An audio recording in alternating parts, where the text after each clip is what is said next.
Afterwards, Reggie decided to take the plea deal. Obviously, his community was very distraught by this. You know, they were very disappointed with the outcome for him, especially those that were close with him. And it took a lot of time for the community to take in this information. The court case had taken him away from his mission trip, which he tried to go on for a second time.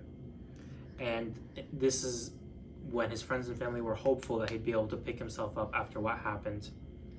And in some ways, it did end up succeeding.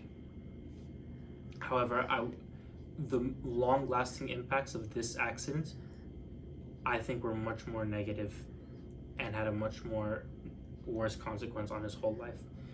I say this because he did go to jail. Afterwards, he had a plea deal where he agreed to serve as a poster child against texting and driving for basically his whole life. He still does that to now. He still goes to schools and campuses, and he talks about the negative effects of texting and driving.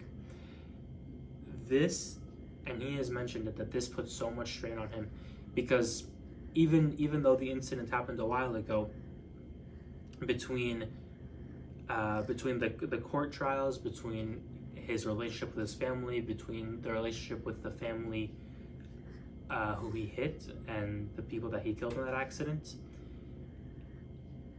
that already has like a big negative toll on him. And then the fact that he has to go and present about it every single, once a week or however many times he goes to present, and that continuously reminds him of the event over and over again.